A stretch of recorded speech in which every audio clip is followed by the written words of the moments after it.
Rust and the entire group. Man, you let Steven out? Man, that's, I don't know how good that is. Anyway, thank them for sponsoring all of this.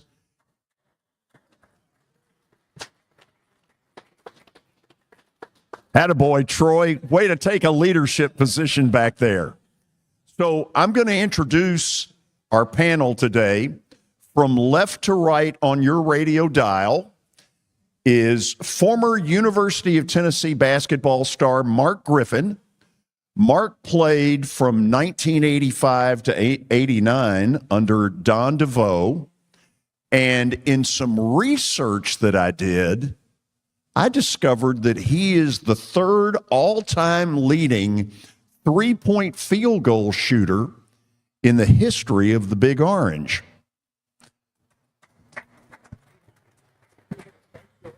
So, number one, did you even know that? I did. Okay. Well, I don't know if this is on. Yeah. When you do only a few things good, you remember, and people will always say, well, I remember this game or that game. I'm like, well, I do too, because there weren't many. So when you do have something like that accolade, you remember. And then I had family members who would always remind me. But yes, I do remember that. So who are the two ahead of you? Oh, gosh. I want to say Allen Houston and maybe Chris Lofton. Pretty good company. Yeah. And back then, what's funny, I'd love to hear from the coaches here, but when the three-point line came out, I want to say it was 87, not a lot of coaches adapted to the three-point line like, say, Vanderbilt did. I know Coach Newton jumped all over it, but Coach DeVoe was not a big fan of the three-point shot at all and restricted us from shooting. I'm just curious, when you were at Mississippi State, you were there during the three-point introduction. Were you a keen proponent, or were you? I was not. I didn't particularly care for the three-point shot. Sorry? I always thought closer is better. You have more chance of making it. Closer is better. But Rick Pitino is the first person I remember, and of course, Coach Newton, and then Rick Pitino really became a proponent of it when he was at Providence with Billy Donovan. And he's the guy that I remember really fell in love with the three-point shot. And now all the analytics now say, you know, either three-point shots, layups, or free throws. You don't shoot any two-point shots now. That's what the analytics tell you. And so a lot of the younger coaches have fallen into that because they have all of the analytics now. They have so many people on their staff, they can keep up all those analytics. The interesting thing to me, Mark, though, is Rick Pitino, who embraced it probably before most of us did. As you know now, he's at St. John's. So he goes in at the beginning of the season, and he does his shooting drills. He decides we can't make three-pointers. They've lost. They won the Big East championship regular season. They led the league in. They were last in the league in three-point shooting percentage. Led the league in two-point field goal shooting percentage and free throw percentage. So he has completely changed his philosophy as opposed to what he did and what the analytics tell you to do. But Rick Pitino's the best I ever coached against. I'm just telling you, he's the best I ever coached against. So that is former Mississippi State head basketball coach Richard Williams, head coach from 1986 to 1998. Some of you will remember that he guided Mississippi State to the Final Four in 1996. I did some homework. Listen to this. So, first of all, they beat Kentucky in the SEC tournament, I think at the Superdome, 84-73, and then continued on this streak to get to the Final Four. They beat VCU, Princeton, number one seed UConn, and Cincinnati, which was a 2 seed. Would all of you welcome Coach Richard Williams?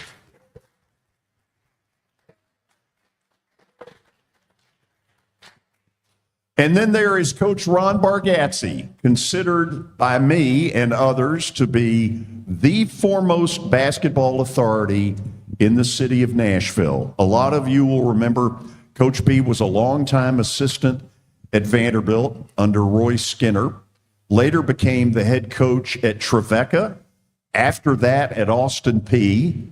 I want to think that Coach B would be most proud of being my color analyst in basketball when I did Vanderbilt games, but it's not true. What he should be the most proud of, and he needs to latch on to, is that his nephew, comedian Nate Bargatze, is killing it. Yeah. Coach Ron Bargatze. I'm hoping that my pay today will reflect my relationship with Nate, and I'll take a third of what he makes when he makes an appearance like this. I can promise you it'll be a cold day in hell. So I want to do one thing before we get into SEC basketball this year, which has been absolutely insane. There's a story out there, and I didn't know all of it. I'd heard bits and pieces of it. From 1959 to 1963, Mississippi State won the SEC basketball title, but until 1963, never went to the NCAA tournament. And I want to get Coach Williams to explain a little bit of it, and then maybe get Doug Gold in on it, because his father was right in the middle of this. Richard, take it away.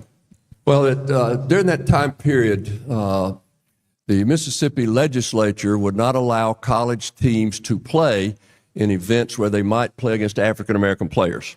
Babe McCarthy was the coach at Mississippi State. In 1959, had a guy named Bailey Howell on the team, who was a pretty good player. Bailey still lives in Starkville, by the way. 59, 61, 62, 63, Mississippi State won the Southeastern Conference Championship all 4 of those years. Well, the first 3 years, they were not able to go to the NCAA tournament.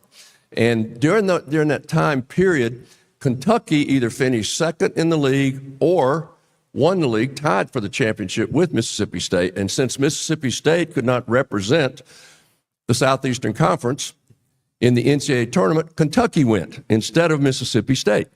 And so we've always wondered what would have been the trajectory of our program had we been allowed to go to those tournaments. But in 1963, Coach McCarthy and the president decided if we win the championship in 63, and they knew they were going to be really good, we're going.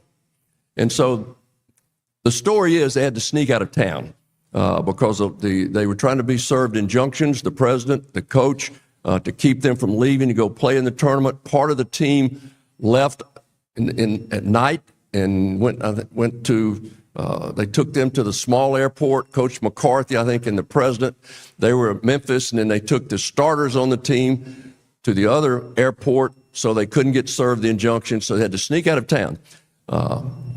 Joe Dan Gold was the captain of that team and a hero of mine because I happened to graduate from high school in 1963, that same year. So that's a team that was very special to me. But they had to sneak out of town. They played Loyola of Chicago in the first round game, and Loyola beat them, and Loyola won the national championship. Those of us that are familiar with that, there's a famous picture of Joe Dan Gold shaking hands at center court with Jerry Harkness, the captain of the Loyola team. The white guy from Mississippi shaking hands with the African-American player from Loyola Chicago. It's a huge, huge story. And in our history, it's called the Game of Change. And in our Coliseum now, they've redone our Coliseum. There's one entire wall in the concourse dedicated to the Game of Change. And they've had 2 or 3 really nice documentaries about that. And the reason I know so much about the story also, George, because every year we qualified for the NCAA tournament, the national media brought that story up. Every year. It was a huge story that Mississippi State was playing. So it just goes back a long way to the history of our basketball program and how good the team was back in those days with Coach McCarthy. And then Joe Dan Gold, actually, 2 years after Coach McCarthy left, Joe Dan Gold became the coach at Mississippi State at 23 years old. Not fair to Joe Dan Gold. At 23 years old, and he probably had played or coached some of those guys when they were freshmen, because I'm sure he was the freshman coach also. Back then, freshmen couldn't play. And so now all of a sudden he's the varsity coach at 23 years old trying to coach those guys. It was very unfair to Joe Dan, and I got to know Joe Dan a little bit later on, and I was included in some of the reunions that team had. I have no idea why I was included, but it was a thrill for me.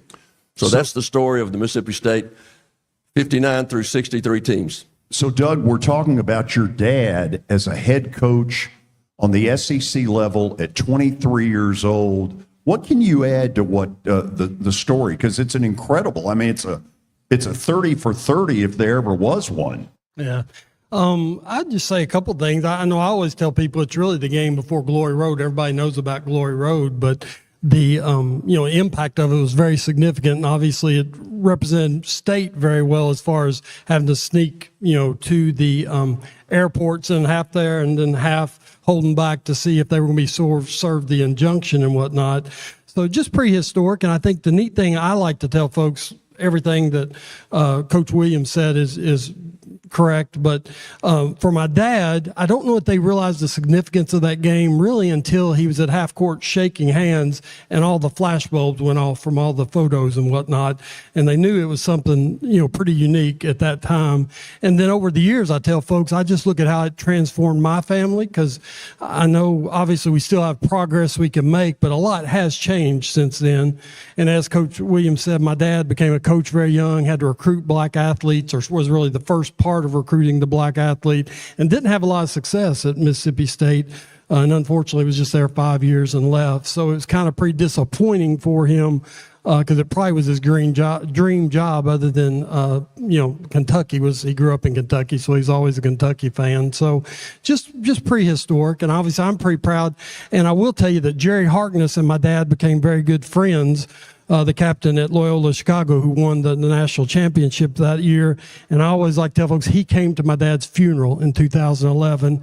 And that was pretty emotional and pretty special for that. And then my dad and him became friends over time, but then our family stayed close until Mr. Harkness died 2 or 3 years ago, I think. And actually, I tell, when I was coaching my son, he played AAU basketball in Indiana one time, and Mr. Harkness actually came to the game and saw my son play. So just kind of a full circle moment, and just proud of my father and what all he did from that standpoint. So that is really cool. Thank you both for sharing some of this. A bunch of us don't know this story probably as well as we should. What we do know is that 2025 has been the craziest year of SEC basketball that I can ever remember. I go back about 55 years with this stuff, and there are others, Coach B, who can go back even farther. So let me just ask all three of you, how did it get to this level where it's considered by everybody to be the best conference in the country? Mark, take it, and we'll go left to right. Well, I only go based on what I've read, and these guys could probably clean up my story, but I know there was a meeting of the minds a few years ago. I'm not sure the gentleman who led this, but had stated that the basketball, first of all, looking at strength of schedule, that was ranked so highly before the net rankings now, if you're familiar with net, that the SEC needed to step it up because they weren't getting the number of teams to satisfy the president and the people higher up with the SEC. It was Live that said, we got to do better. So what they end up incorporating was obviously trying to bring in higher profile coaches and letting each university know that you've got to step up your preseason or your pre-conference schedule, because I don't know how Coach Williams and how Coach Bargatze scheduled their opponents when they were coaching, but I know at some programs, the assistant coach is involved. I don't know how much the head coach is involved. And a lot of times you're calling old buddies and people you've grown, that you've grown in the profession with, and you schedule as a favor. Maybe it's an intrastate game, and play each other, and then save your SEC conference schedule. Keep it kind of separate, obviously, because you're beating each other up every night. But they really looked at stepping up pre-SEC schedule and bringing in higher profile coaches. Now, how it blossomed so fast, I don't even know. I mean, I think it's a spillover from what you see in other sports in the SEC. I know in my role, my background, I've been a travel basketball coach for over 8 years, traveling the country and had kids that were recruited by various conferences. And a lot of these young kids, 15, 16, 17, in basketball want to come to the SEC, which I think started obviously with football. And with the SEC, it always starts with football, and it's just kind of blossomed down in other sports. And you see that with baseball and now softball and et cetera. So it's just become a dominant conference, I think, in all sports, George. And it's just basketball was kind of a late bloomer. One last thing, and when I'm on George's show on Friday, we would always talk in the past about when I played ball in the 80s, it was the ACC, and I never got recruited by ACC schools. I guess I wasn't good enough, but they dominated, and I never, ever in my lifetime thought the SEC would be better than the ACC as it is now. I never thought in my lifetime, I'm 58, that I would see this resurrection and overcome ACC basketball. Richard, how did it get to this? I think Mark touched on it. The scheduling was a big deal. The commissioner decided he wanted SEC basketball to be better, and so they encouraged the coaches to schedule better in the non-conference. And then they ended up hiring a basketball person. And I know we used to go to our meetings, we had these spring meetings every year in Sandestin, Florida, and the different sports head coaches would meet. And in our SEC meeting every year, Lon Kruger, who at the time was coaching at Florida, Lon Kruger always brought up the fact we need someone in the Southeastern Conference office that promotes Southeastern Conference basketball. That's his job to do that. And so the SEC finally hired a guy named Dan Leibowitz, and that's what Dan did. And then after that, with Greg Sankey becoming the commissioner, I think what they did, they've not just brought in high-profile coaches, they've invested in coaches, they've invested in facilities. Humphrey Coliseum, where we play now, and where I was coaching when I was coaching there, it's made vast improvements. So you see much better facilities now. Everybody has practice facilities. We never had a practice facility. We shared Humphrey Coliseum with the volleyball team, with the women's basketball team. I know you've probably done those things, Coach, but we would get our period to practice, and so now they have these beautiful practice facilities. And then I think one of the things that's really helped, they've invested in players. The NIL has certainly helped. I think a lot of those reasons, and the TV contract, the Southeastern Conference contract, or with ESPN, all the kids want to play on television. They want to be on television. So I think all of those factors have played a part. Coach B, anything you want to add on it? Yeah, a couple things that when I came into the SEC in 1969, we still had assistant football coaches coaching basketball teams. There were several schools that, this year if you'd coach the basketball team, we might give you a $3,000 raise.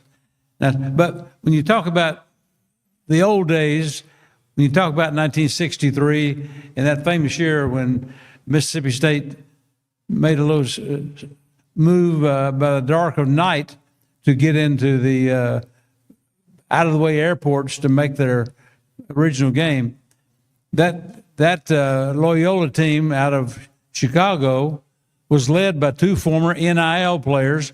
That's the original NIL, Nashville Interscholastic League, and not name, image, and likeness. Les Hunter and Victor Rouse were two former Pearl High School stars who were great players for Loyola, and I think Vic Rouse actually made the winning basket in the game against Mississippi State, or at least he made one against, maybe it was the final game, but they could not get an SEC scholarship for obvious reasons. And I came to Vandy in 1969, and that was on the heels of Perry Wallace becoming the first black player that played in the league. And for the first 2 years, Henry Harris from Auburn and Perry Wallace were the only two African-American players in the league. My first year there, we had 10 teams, and the 50 starters in the league that year were 48 white guys and 2 black guys. The year I left Vanderbilt in '78, there were 41 out of 50 starters in the still a 10-team league. 41 out of 50 starters were African Americans. So that gives you, there are great stories that go around about the meager salaries that coaches were making in the league. And it's always been, football has been the king. And you'd have several assistants on the football staff making more money than the head basketball coach. And that was a reality that was hard to think about. Richard, it looked like you really wanted to step I in want to right follow there. up on that because Eddie Crawford from Ole Miss, Eddie Crawford was the head basketball coach one time at Ole Miss, the University of Mississippi, Ole Miss. He became an assistant football coach. The headline was, or the story in the paper was, Eddie Crawford is promoted to be an assistant football coach from basketball. That's a true story. So that's what Coach is talking about. That's the way it was back in those days. Needs to be said. We'll go to the break. When we come back, we'll talk about what these guys think is going to go on this week at Bridgestone. It's going to be a heck of a tournament. This is 94.9 The Fan. New year, new priorities. Family and safety come first. If a car or truck accident disrupts your life, Bart Durham Injury Law is here to help. We're local, experienced, and ready to fight for you. Call 615-242-9000. Happy 2025 from Bart Durham Injury Law. Attention college basketball fans. Kentucky and Gonzaga will square off Friday night, December the 5th at Bridgestone Arena, and you won't want to miss it. Tickets are on sale to the public at this very moment at BridgestoneArena.com and on the Ticketmaster app. It's two of the best programs in all of college basketball, and they're playing right in the heart of downtown Nashville. Act now. Tickets will be gone shortly, so you better act accordingly. It's easy to say good things about the folks at Strike and Spare Family Fun Centers. Number one, I trust them with something that's near and dear to me, the Plaster and Friends Celebrity Bowling Night. But more importantly, I see the fun people have. They enjoy the bowling, they enjoy the camaraderie, and you will too. Come by any of their locations and get ready to have some fun. As the trusted premier custom home builder in Middle Tennessee, Donnelly Timmons has over 20 years of experience in the industry. Whether you're looking to build your dream home or renovate your current home, their team will ensure that every client and every remodel is unique, luxurious, and completed on time within budget. Founders Dustin Timmons and Joey Donnelly have over 25 years of construction experience in the Nashville area. Together, they have completed projects in Forest Hills, Oak Hill, Green Hills, Franklin, and Brentwood. Dustin and Joey believe that communication is the most important aspect of all construction projects. Therefore, they personally manage each project themselves and are involved in job site activities on a daily basis. Their commitment to quality and integrity has earned them an outstanding reputation among their clients. Contact them to set an appointment for a free consultation or to view some of their completed projects. Give them a call at 615-456-7983 or log on to DonnellyTimmons.com. For over 35 years, Wilson Bank & Trust has been committed to providing customized banking solutions to help individuals, families, and businesses in Tennessee achieve their goals. As your full-service community bank, we are proud to offer loans with competitive rates, local decision-making, and fast, friendly service from our experienced lenders. No matter where you are on your financial journey, Wilson Bank & Trust is ready to help you take the next step. Visit your nearest Wilson Bank & Trust office or online at wilsonbank.com to get started today. Member FDIC, equal housing lender. Venture Express has been helping people in this area for more than 40 years. They're headquartered in Murfreesboro with over 30 years of dedicated fleets involving production, manufacturing, and corrugated experiences. They're an asset-based company with over 700 tractors, 4,000 trailers, and 800 drivers. If you need their help, dial them up 615-793-9500 or log on to ventureexpress.com.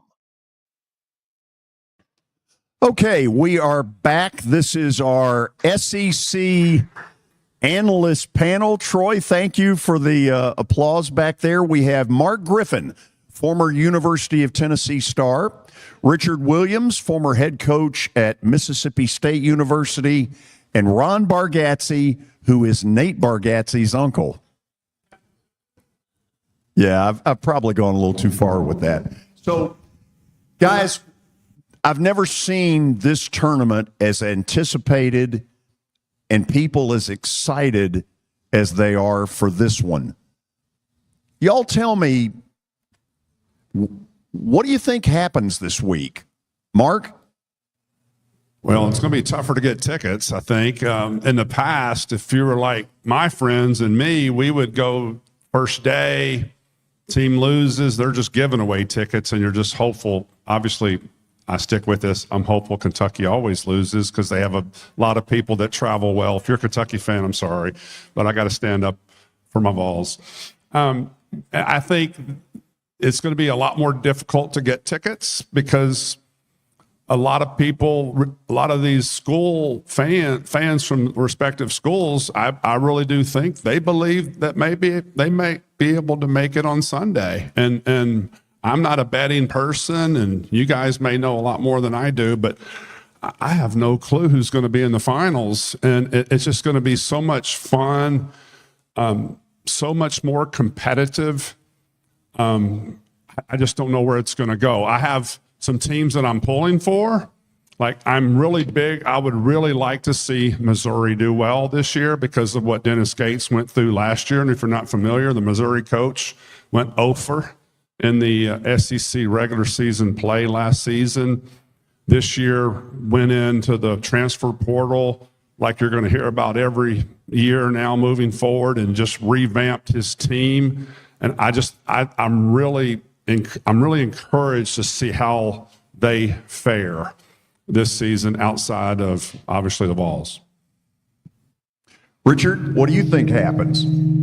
Well, I'm not a very good predictor, to be honest with you, so I don't know. It's going to be an exciting tournament.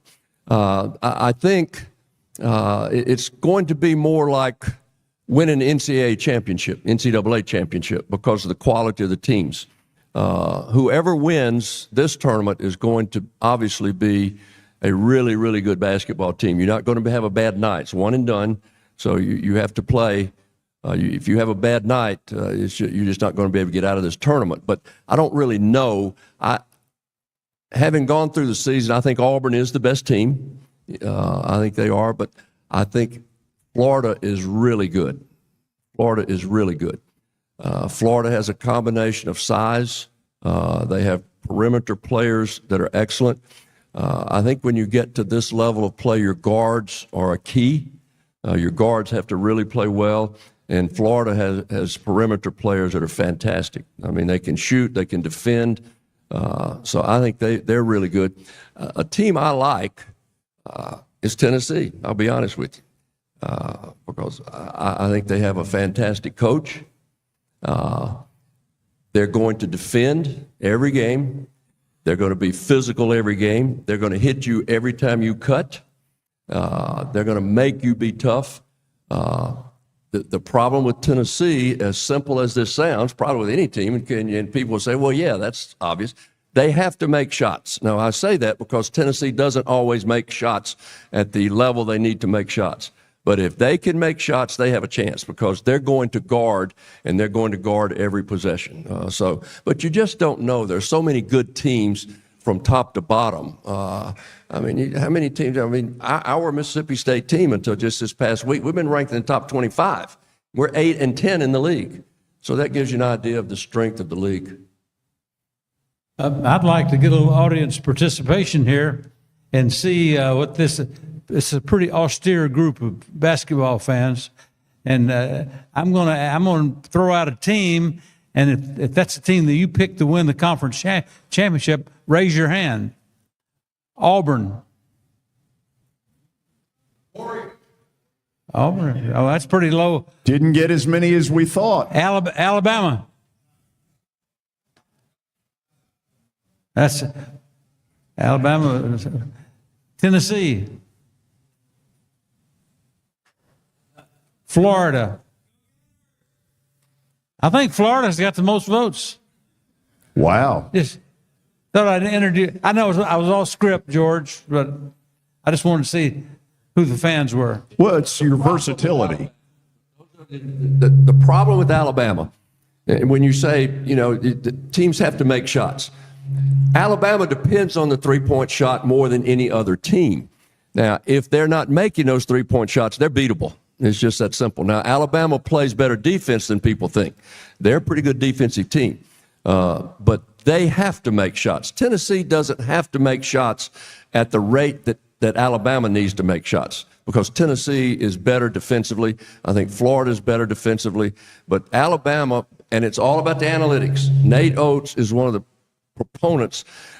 If you play Alabama or you scout Alabama, they don't want to take but three kinds of shots: three-pointers, layups, or free throws. If they take a two-point shot, it's almost a mistake. They are not supposed to take a two-point shot, because the analytics say those are bad shots. And it all, I think, evolves back to what the NBA does now. The college game has become, to me, as an old retired coach, too much like the NBA. Ball screen, individual play, ball screen, dribble, penetrate, pitch, ball screen, penetrate, pitch. It's too much like NBA. And the teams, the reason I like Tennessee, one reason I like Tennessee, they're an old school team. They run old school offense. They still believe on screening away from the ball. And I think Vanderbilt does that. I think we haven't talked about Vanderbilt. I don't think they can win the championship. But let me tell you something. Vanderbilt, you have a coach. Now, this guy can really coach basketball. He is good, and they play old school defense. They're not doing all that switching everything. You guard your man. Now, they play good fundamental defense, but they run out of old school offense. And so I think he has done just an outstanding job with the Vanderbilt Commodores. So let me ask all three of you. It looks like somewhere in the neighborhood of 12, maybe even 13 SEC teams get in the NCAA tournament when the pairings are announced Sunday night. In y'all's opinion, does the SEC kill it in the tournament, or is the weekly battles that have been going on got some of these teams on their last legs? I think, to quote you, I think they kill it.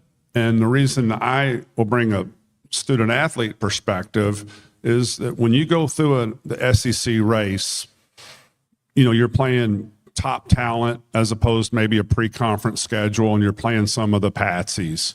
But when you're playing the best of the best and you know that your conference is the best, which was different than when I played, when you face an opponent, you're mentally more sharp to say, look, we can take you down because we've gone up against 5 top 25 teams in a row. It's the mental mindset that a student athlete goes through that the coaches instill in the players, but the players have to have that confidence. And I think that you'll see it this year with the SEC, the players taking it, moving it forward or moving the needle forward because of what they've experienced this season and the talent level, instead of some people's thoughts, which I respect, that you're worn out because you're beating you're beating up on each other every game. Well, from playing at the end of the season, it's what these kids want to do. You're prepared for that. Sakai Ziegler can play 34 minutes a game. Some of these guys can play over 30 minutes a game, not a problem.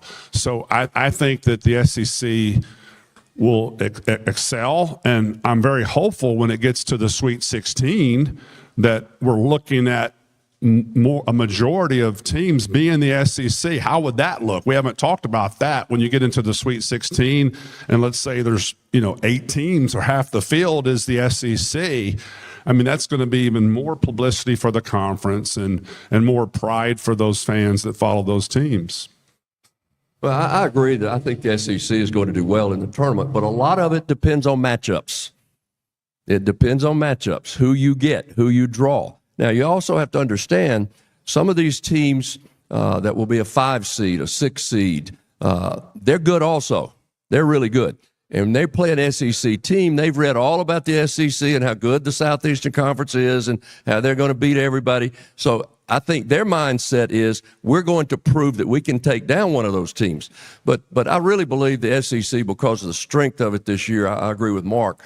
I think the SEC will do well in the tournament. But again, sometimes you get a bad matchup, and the best team doesn't win strictly because of the matchups.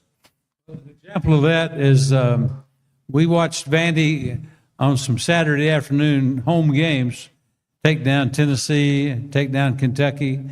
They had some really great wins. However, the team that came in here and dominated Vanderbilt was Mississippi State as much as anyone else. And I thought that's what Coach is talking about here. The matchups and how they go are going to have a lot to do with who wins the games. Richard, you just got through seeing Arkansas. We saw them a week ago, and I walked out of Memorial Gym saying they have as much raw athletic talent as anybody in the conference. How have they lost all these games? Yeah. Well, the simple answer is they haven't scored as many points as their opponents, probably. George, that's how the team that scores the most points wins the game. Now, really, I said this on the radio during the game, and I had no idea. Arkansas has some dudes. They just don't have many of them. They play a 7-man rotation. So they've had some injuries. Is it Boogie Flan? A really good player. He got hurt early in the year, is out for the year. So they lost some big pieces of their team, but the 7 that they have are really, really good. But I'm going to tell you another team like that I didn't know about until we played them recently, Texas. Now, you talk about a team with some dudes. That's Texas. They have some players. And I don't understand how they were 5-11 in the league with the players they have. So they are a dangerous team. Texas is, simply because of the talent level they have. Mark, you look like you were dying to chime in there. Well, it's interesting. We were just talking, Billy and I were talking beforehand, how Coach Calipari was mentioning that he doesn't care for the SEC tournament, but yet because he's won all these championships, and we looked it up and he had won 4 in a row at Kentucky. If I'm playing for Arkansas, or one of you guys is a coach, and my head coach came out and said he doesn't care, how does that make me feel going into the tournament, unless he goes in there and says, hey guys, I'm just lying to media? Because you're going to follow your coach. I would run through a wall for Coach DeVoe, and I know any guys that played with y'all would run through a wall for you. But when you project that out to the media that it doesn't matter, I just don't buy that. That's a Calipari spin, and I hate it. But another thing about Arkansas, I really like their talent as well. They're big, 6'10", 6'11", 7'2". Now, with 7 players, that creates a lot of matchup issues because you can't run the break. Them playing Alabama, they're going to have to call a lot of timeouts because they're not going to be able. You can't get up and down the court. It's hard enough at 6'8" getting up and down the court. But a key is I don't know this, is Thero playing this weekend or not? Because he's been injured. If he doesn't play, Arkansas out early. If Thero plays, which he's one of the hardest, gutsiest players, I think Arkansas could surprise some teams. After the break, we will take questions out of the audience for the panel. This is 94.9 The Fan. As we step into the new year, there's nothing more important than family and safety. If a car wreck or big truck accident turns your world upside down, Bart Durham Injury Law is here to help. We're local, we're experienced, and we're ready to fight for what you deserve. Call us anytime at 615-242-9000. Really wishing you a safe and happy 2025 from Bart Durham Injury Law. Attention college basketball fans. Kentucky and Gonzaga will square off Friday night, December the 5th at Bridgestone Arena, and you won't want to miss it. Tickets are on sale to the public at this very moment at bridgestonearena.com and on the Ticketmaster app. It's two of the best programs in all of college basketball, and they're playing right in the heart of downtown Nashville. Act now. Tickets will be gone shortly, so you better act accordingly. This is my buddy Stan Harrison from Apple Collision Centers. Recently, you've been talking to me about companies that have a fleet of trucks and they're always in need of repairs. That's right, George. We understand that nobody likes to deal with the auto body repair process. We try to simplify that at our 3 convenient locations. We work with all major insurance companies. We help to ease the stress of the auto body repair process. We're located in Old Hickory, Hendersonville, and Gallatin. If you need our services, please stop by and see us. And how convenient that we have that in the background. Now, seriously, these are good folks. They do really good work. Give them a holler. Where can you see a saber-toothed tiger repel from the rafters? How about a catfish fly? The biggest stars in Music City. Not to mention hockey's hottest ticket. The Predators win! Only in Smashville. See your Nashville Predators all season long at Bridgestone Arena. Single game tickets are on sale now at NashvillePredators.com. Let's go Preds! If you are paying too much for your health insurance, you know what? You need to contact the folks at Pancoast Benefits. Pancoast works with businesses and individuals to tackle the high cost of health insurance. Whether you're a business owner, large or small, self-employed, between jobs, or over the age of 65 and in need of a Medicare plan, Pancoast can help. They make understanding your benefits less difficult and more personal. So check them out today. PancoastBenefits.com or call them at 615-292-3400. JB's Poorhouse in Hermitage has one of the best sports bar setups around, and it'll play host to the George Plaster Show on Thursday, March the 20th. That's the first full day of March Madness. Large TVs, great hoops, terrific food, and friendly service. It's what JB's Poorhouse is all about. See you on March 20th for a day full of what I call adult spring break. Okay, we are back with what is segment 3 of our SEC Analyst Show live from the Fordyce Center in Bellevue. We have former University of Tennessee star Mark Griffin, former Mississippi State head basketball coach Richard Williams, and our own coach Ron Bargatze that you hear every Thursday on our show. So let's get some questions for these guys. Go. All right, so since you guys have played or coached, there's been so many changes to college basketball. I'd love to hear from you guys on what are some of the changes that have really helped to grow the game and are good for the game, and what are some that have kind of hindered or held it back or changed it for the worse from your perspective? I don't know. I don't know if I have an answer to that question. I think the three-point shot certainly has, as much as I was opposed to it to start with, three-point shots improved the game. It's made it more exciting. There are 2 momentum plays that happen in a game, the dunk or the three-point shot. Those are huge momentum plays within a game. And so I think the three-point shot has really helped. The recruiting is so much more sophisticated now than when I first started.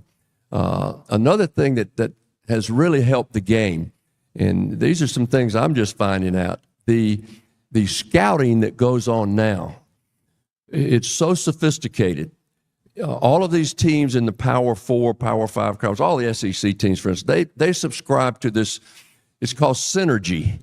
And what synergy is, like, I think the rule is as soon as the game is played within 24 hours, your game has to be uploaded up there, somewhere up there to a satellite, and I'm too old to understand all that stuff.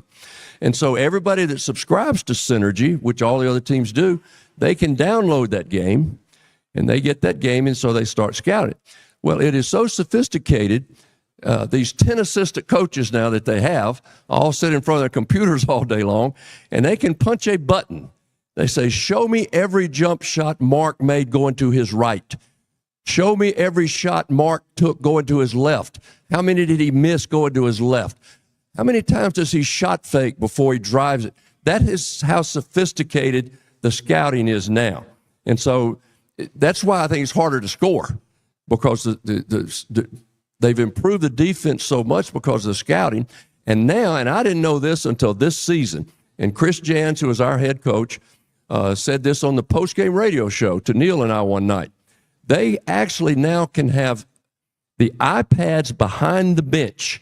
They have people sitting there looking at the live feed of the game with an iPad.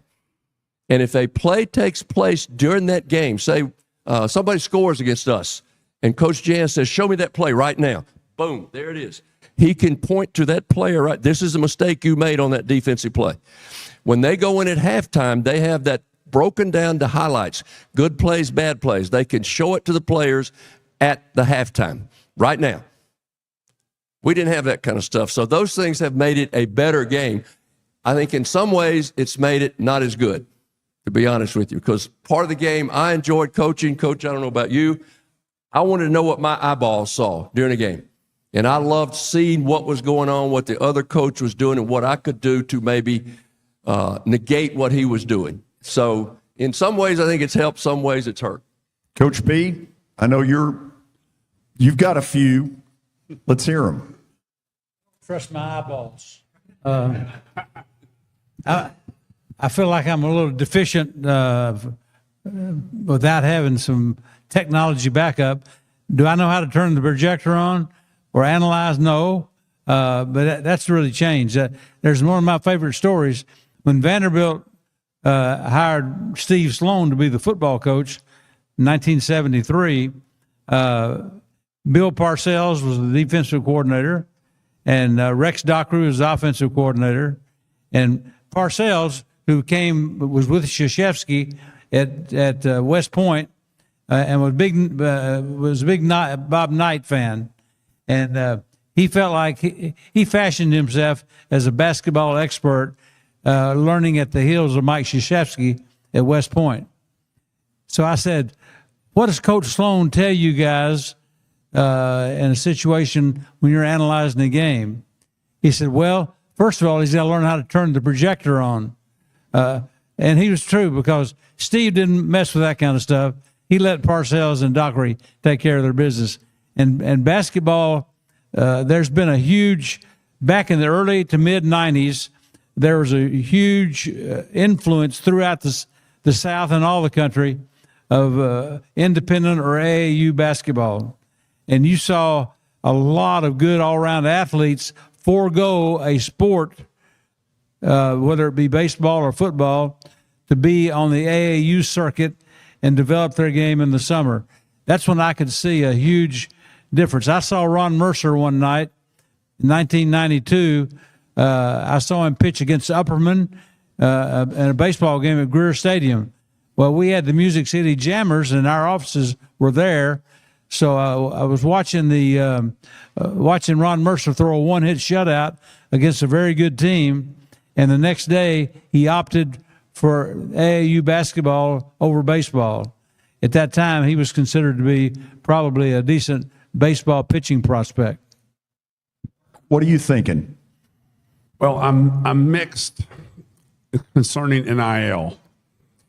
I think it does give certain players a great opportunity to expand their game at another school if for whatever the reasons were that they didn't get the playing time, or maybe it wasn't a good fit, or they were sold a bill of goods, or they didn't pull their weight. At the same time, with my involvement coaching travel ball, I've been able to be around this to where now high school kids have agents. And when you're 17 and you've got an agent representing you and you're going on your recruiting trip When I visited Tennessee, I was in tears. I still get tears. Because the passion of where you want to go was driven by listening to John Ward and being at a state school, which I know that you coaches and a lot of coaches will sell kids on representing your state school if you're not an All-American. I wasn't an All-American. Now, the first question when a kid goes on a recruiting visit, if that agent's not there, it's how much? So you are now dollarized like we've done in professional sports. Now, do I mind college kids making money? I don't mind that at all. That's where we are. I don't think it's sustainable long term. Debatable. I just don't know how you keep feeding into the pot if you're not getting the results. And then you're narrowing the field as far as who has the deep pockets. And I'm not trying to pick on Mississippi State, but does Mississippi State have the donors that Texas does in dollars? I'm going to say no. I have one person that, like most universities, will have that money guy.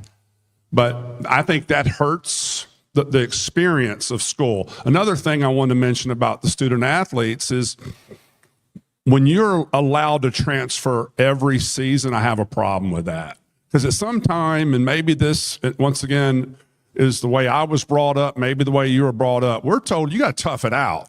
You know, things don't always go your way. And I blame travel basketball starting this process, because once I got covering, when I was coaching the circuit, which is Adidas, Nike, or Under Armour, every week you saw players rotating. If they didn't score 20, mom and dad wasn't happy, went to another team. I'm like, oh my gosh, now these kids are growing up with no loyalty. Any adversity hit the road. And I think for life lessons, and we've all have them, adversity builds character. And when you can run from that and then just get a big check, when you graduate from college, where are you going back for your reunion? If you've gone to 3 schools, where are you going? And I have a problem with that. I agree. Thank you. Without a doubt, I think that those are great points. I agree completely. And I think the NIL, when it was instituted, was for the right reasons. College players, because coaches are making so much money, the university's making so much money, the players weren't making anything. For instance, the year we went to the Final Four, 1996, little sporting goods store in downtown Starkville, right on Main Street, they were selling Eric Dampier jerseys, Darrell Wilson jerseys, Dante Jones jerseys. Those kids didn't get a penny, not one penny for that. So they should get something. But the NIL, what it was designed for, is if a business person says, I want you to represent my business, and I'm going to pay you X amount of dollars. You have to come in and sign autographs 6 times a year. Take pictures with my customers 6 times a year. And if you'll do that, we're using your name, image, likeness. That's not what happened, because the transfer portal came in at the same time. Those two things came in together, and that's one of the issues. And I agree with Mark. I don't think it's sustainable. The haves and have-nots, and you use Mississippi State as a perfect example, we've always been one of the have-nots. We've had to do more with less. That's just the nature of our school, and that's the mentality of our school. We've had to do more with less. So that part hasn't changed.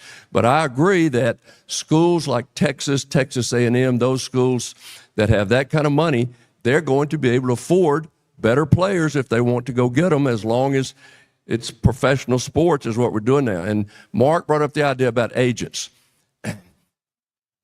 I know when Eric Dampier signed a pro contract, the standard pro contract, then the agent got 4.3%, I think is what it was, 4.3%. These agents that are representing these players now, 20%. 20%.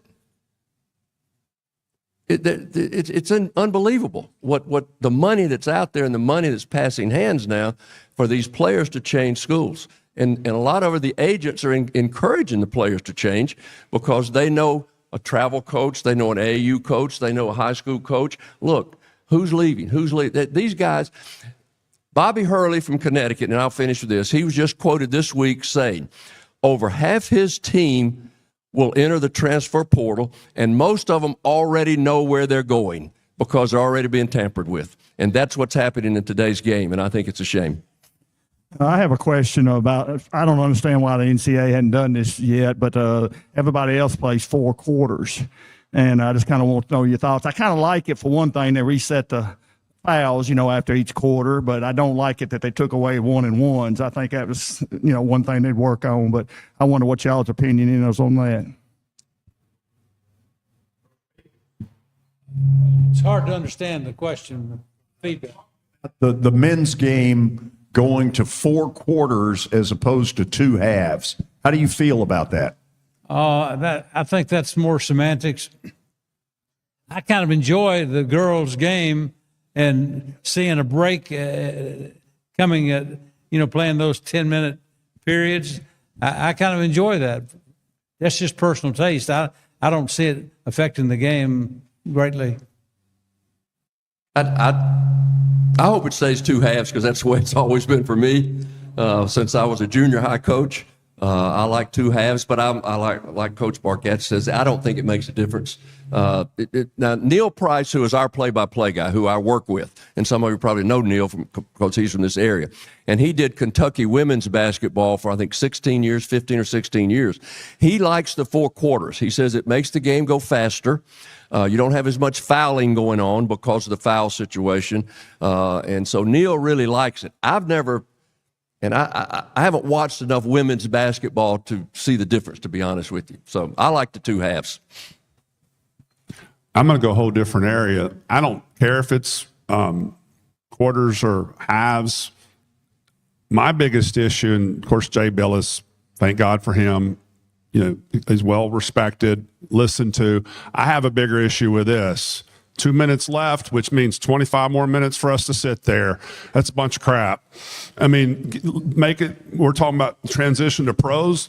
Let's make something that is doable, applicable, and bring that into the college game of you get, I don't know how many passes or how many times or how many they get. If it's like two challenges, stick to that, and that's just going to help basketball, because the last 2 minutes of a game that lasts 15, and you already know the result 90% of the time, and it's just, I think it bails out the referees, because they're just going to make a call, or it's going to get challenged anyway, so they just run and spend all day looking at a TV screen, which buys the coaches even more time for an extra timeout. So the timeouts that you strategically hold, for the most part, you're going to get those. You know that the last 2 minutes of the game, you're going to have plenty of time to help your team reorganize.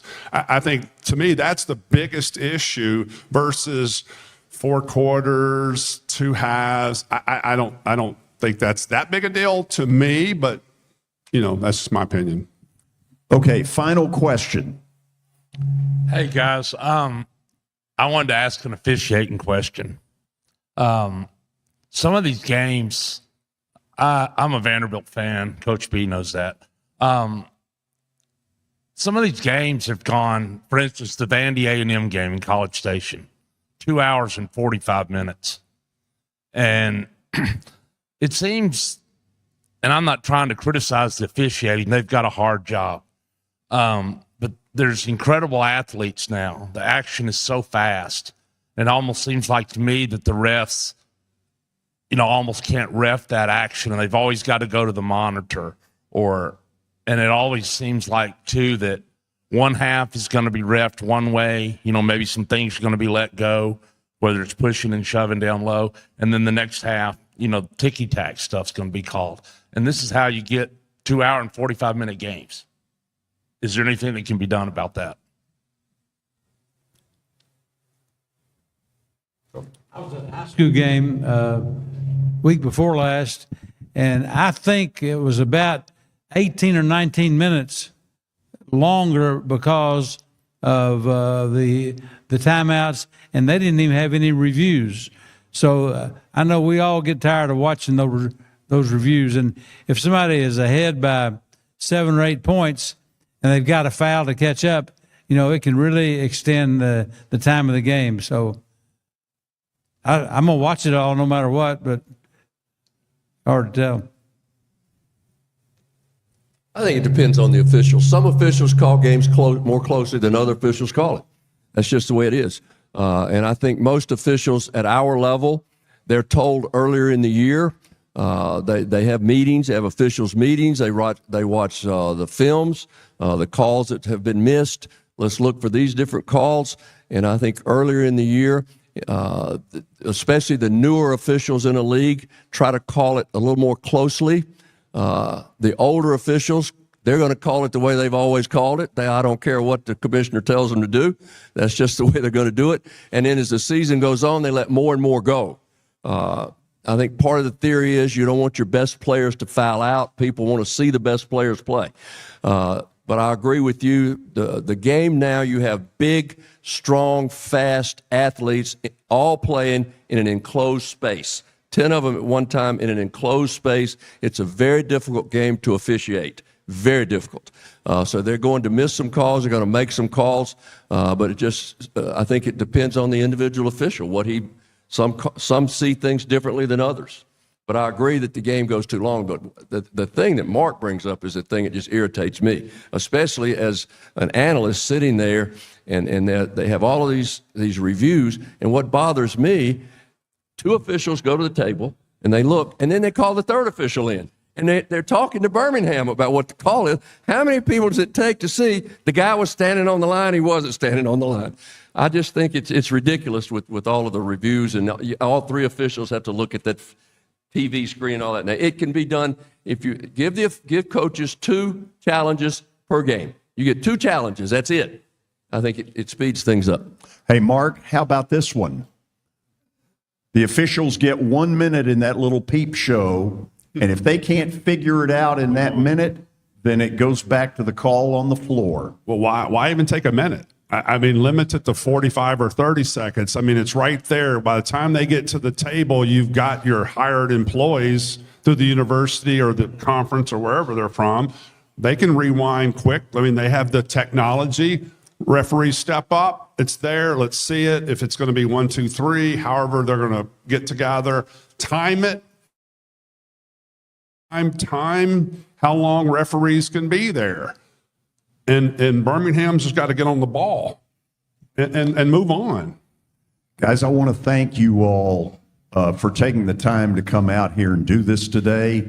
I think people have really enjoyed the perspectives you all have. Mark, Richard, Coach B, thank you all very much for doing this. Thank you all. Thanks for coming. Want to thank the folks at Wilson Bank and Trust, Doug Gold and the entire crew there on the front row for helping us put this on. And want to thank you all. Didn't realize when we put this together that spring break would be a factor, but thank you for being here. And we'll go to our final break radio-wise. This is 94.9 The Fan.